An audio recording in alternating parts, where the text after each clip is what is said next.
There is a man who spent the entire war climbing as high as it was possible to climb inside the most powerful and most feared organization in the Third Reich, and then threw it all away in a single night of panic, poor decisions, and what can only be described as spectacular bad timing.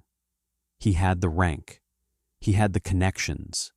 He had married into Hitler's inner circle in a way that gave him a level of personal protection that most SS generals could only dream about. He had survived the Eastern Front, survived the political purges, survived everything that the war had thrown at him, and then, in the final days of Berlin, with the Red Army closing in from every direction and the entire Reich collapsing around him, he packed a bag full of cash and valuables, found himself a woman who was not his wife, and tried to quietly disappear into a burning city. Hitler found out, and that was the end of Hermann Fegelein. Hermann Fegelein was born in 1906 in Ansbach, Bavaria, into a family with a strong connection to horses and horsemanship that would shape his entire early career in ways that nobody at the time could have predicted would eventually lead him to a courtyard in the ruins of Berlin with a pistol pointed at his head. His father ran a riding school. Fegelein grew up around horses, learned to ride before he could properly read, and developed a talent for equestrian sport that won him competitions and recognition while he was still a young man. He was good-looking in the conventional way that photographs of the era tend to preserve, square-jawed, confident, with the kind of easy physical presence that comes naturally to men who have spent their lives in athletic competition. He was charming in the way that men who know they are good-looking and have always been told so tend to be charming, smoothly, effortlessly, and with a complete absence of self-doubt that other people either found magnetic or deeply irritating depending on their disposition. He joined the SS in 1933, the year the Nazis came to power, which in the context of ambitious young men in Germany in that particular year was not a surprising decision. The SS was expanding rapidly, offering opportunities for advancement that the regular army and civilian institutions could not match, and for a man with Fegelein's particular combination of physical confidence, social ease, and complete lack of moral hesitation about the direction the regime was taking, it was an obvious fit. He came to the attention of Heinrich Himmler relatively quickly, which was either a stroke of enormous good fortune or the beginning of a set of circumstances that would eventually get him shot in a garden, depending on how you choose to look at it. Himmler had a particular interest in equestrian matters that went beyond simple hobby territory into the kind of obsessive institutional development that characterized everything he touched.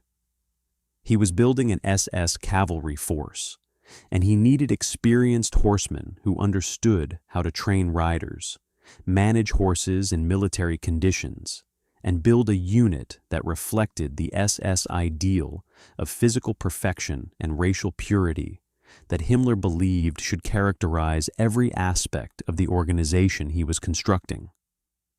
Fegelein was exactly what he was looking for. He was given command of the SS Cavalry School at Munich, and later expanded responsibilities that reflected his growing importance within Himmler's personal network of trusted subordinates. This relationship with Himmler was the foundation on which Fegelein built everything that followed. He understood very clearly, in the way that men who rise through political institutions rather than purely on professional merit tend to understand, that proximity to power was more valuable than almost any other asset, and that maintaining Himmler's personal confidence was the key to everything.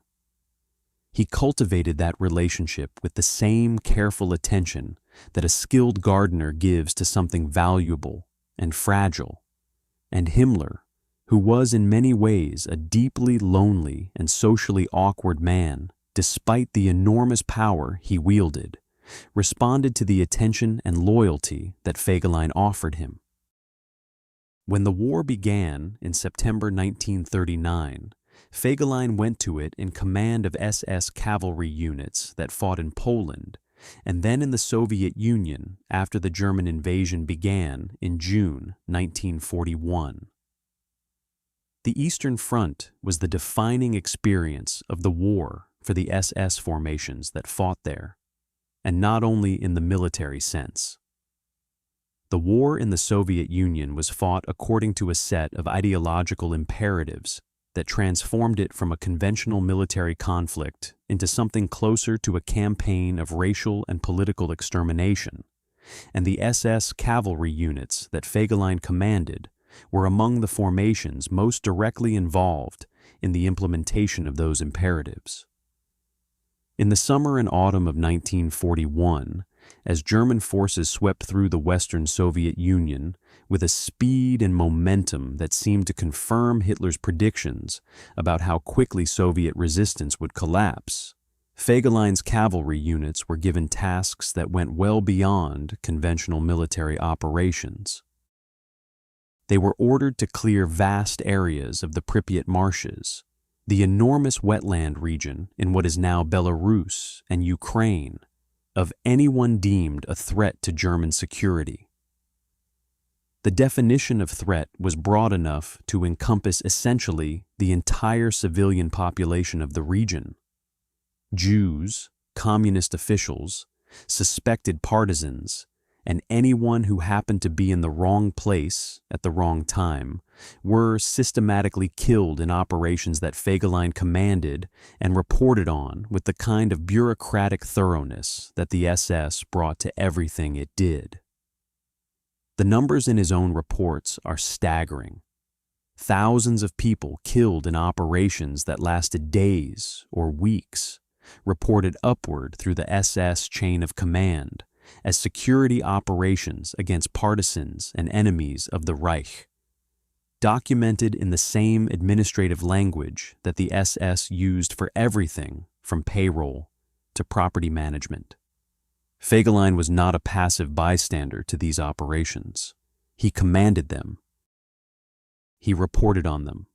He received decorations for them, including the Knight's Cross, one of the highest military decorations in the German armed forces, awarded in part for the effectiveness with which his units had conducted operations that consisted primarily of killing unarmed civilians. He was good at war in the narrow sense that he was aggressive, personally brave in the way that men who do not fully process the consequences of their actions sometimes are, and effective at motivating the men under his command to carry out orders that should have been impossible to carry out if the people giving and receiving them had been thinking clearly about what they were actually doing.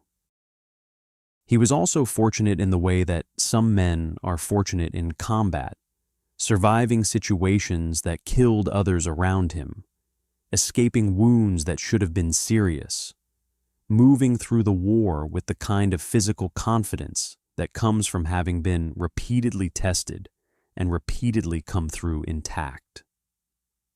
By 1943, he had been pulled back from frontline command to a role that suited his particular talents considerably better than the grinding attritional warfare of the later Eastern Front.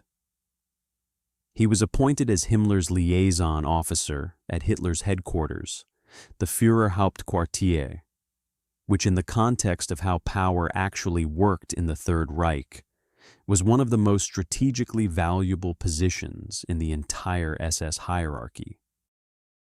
He was now in Hitler's immediate environment on a daily basis, present at briefings, attending the social gatherings that surrounded the military conferences, building relationships with the other members of Hitler's inner circle, with the same careful cultivation he had previously applied to his relationship with Himmler.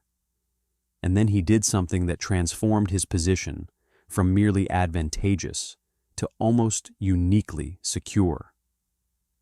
He married Eva Braun's sister. Gretel Braun became Frau Fegelein in June 1944, in a ceremony that Hitler attended and apparently approved of, and in doing so, Fegelein acquired a familial connection to the woman who was, whatever her official status, the most important person in Adolf Hitler's personal life. Eva Braun was not a political figure. She had no formal role in the regime and made no public appearances. But she had Hitler's personal affection in a way that nobody else did, and her sister's husband was now, by extension, part of a family that Hitler felt a personal connection to. For an SS general in 1944, with the war going badly and the political climate in the Führerhauptquartier becoming increasingly paranoid and dangerous, this was an asset of incalculable value. He used it. He socialized with Hitler's inner circle with the ease of a man who had been born to it rather than worked his way into it. He drank, which was something Hitler disapproved of but tolerated in Fegelein in a way he tolerated few things in few people.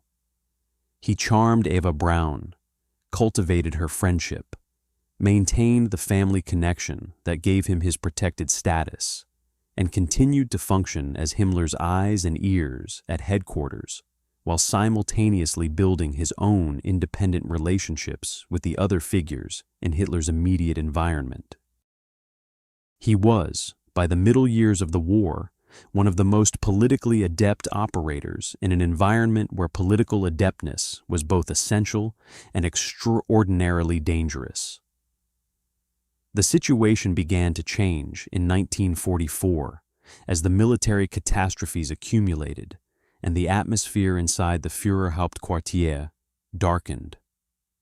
The July assassination attempt against Hitler, the bomb placed under the conference table at Rastenburg that killed several people and wounded Hitler but failed to kill him, transformed the already paranoid atmosphere into something closer to a permanent state of crisis. Hitler's trust in his military commanders, never strong, effectively collapsed. Himmler's position, paradoxically, strengthened in the immediate aftermath of the assassination attempt because the SS had not been involved in the plot and could present itself as the loyal instrument of Hitler's will while the Wehrmacht was being investigated for treason. But the overall direction of the war was so clearly toward catastrophe that even Himmler, by late 1944, was beginning to think about what came after Hitler in ways that he would have found treasonous in anyone else. Fegelein understood what was happening around him. He was intelligent enough to read the situation and understand that the regime he had served and profited from was approaching its end. And he was the kind of man who had always prioritized his own survival over any other consideration. He began to position himself, carefully and quietly, for the world that would exist after the Reich. He maintained his connections with Himmler, who was by early 1945 conducting secret negotiations with Count Bernadotte of Sweden in an attempt to arrange a separate peace with the Western Allies, negotiations that were treasonous by any definition, but that Himmler apparently believed might give him a role in the post-war settlement. Fegelein was aware of these negotiations. He may have been more directly involved in them than the historical record fully establishes. What is clear is that by April 1945, he was thinking about escape rather than loyalty. Berlin in April 1945 was a city in the process of dying. The Red Army's final offensive had begun on April 16th with an artillery bombardment so massive that the sky turned red and people 60 miles away could hear it. Soviet forces crossed the Oder River and began advancing on the city with a weight of men and material that made the outcome as certain as anything in war ever is.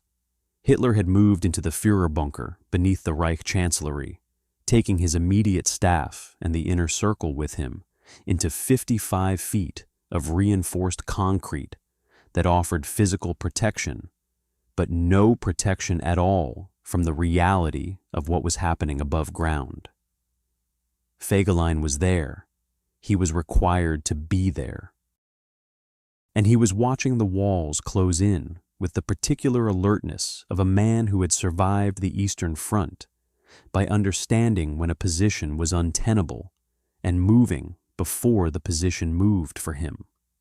On April the 27th, 1945, with Soviet forces already fighting in the eastern suburbs of Berlin and the Führerbunker's communications with the outside world becoming increasingly unreliable, Fegelein was discovered to be missing.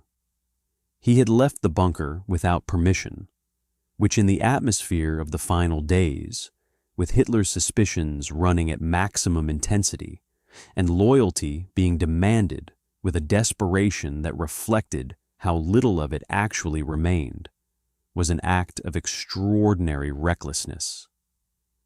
A search was organized. He was found in his apartment in the Charlottenburg district of Berlin, which was not yet under Soviet control, but was heading that way with a speed that made every hour count. What they found when they found him told the story more clearly than anything he could have said in his own defense.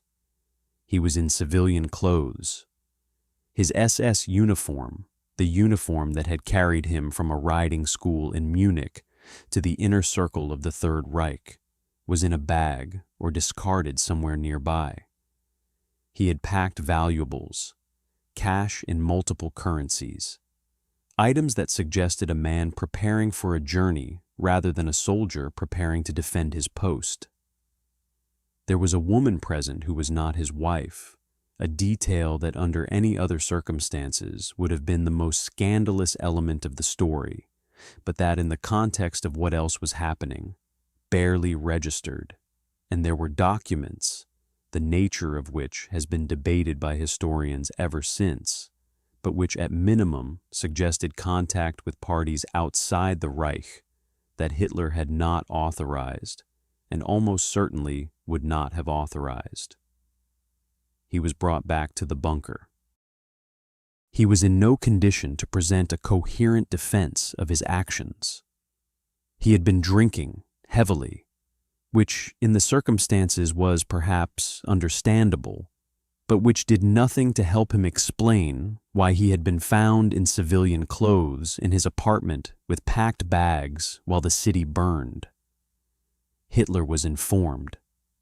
Hitler, who in those final days was moving between states of absolute rage and strange calm with a speed that frightened the people around him, reacted to the news about Fegelein with a fury that went beyond the immediate circumstances.